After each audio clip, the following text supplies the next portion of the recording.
места бързо ще се разкъсва и ще намалява. Ще духа умерен от Дунавската равнина и горно-тракийската низина, силен вятър от запад-северозапад.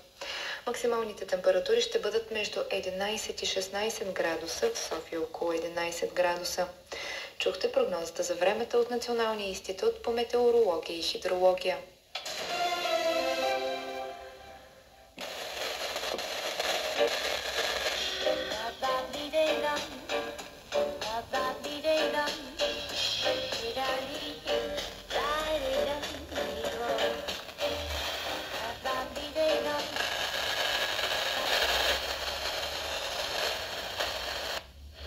Четете новините ни на bnr.bg, а водещите емисии може да слушате отново на binar.bg.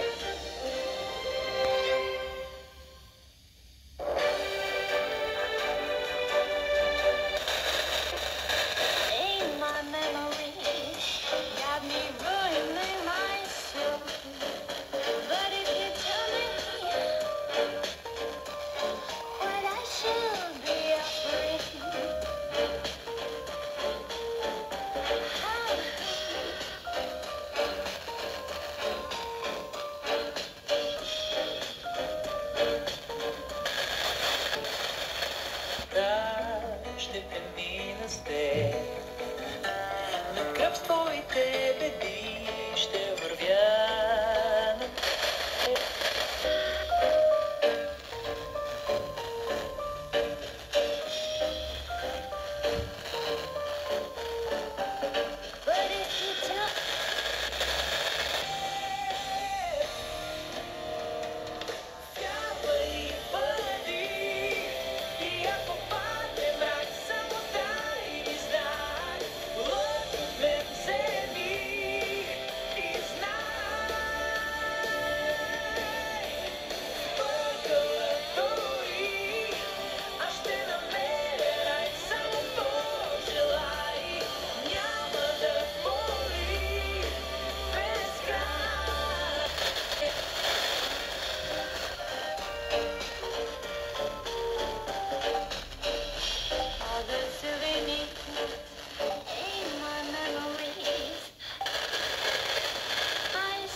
Октомври, 9 часа и 11 минути. Добра среща на всички приятели и слушатели на Радио Шумен.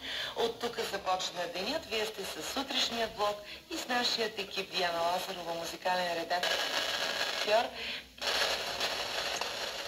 Няма да загубя вяра в теб.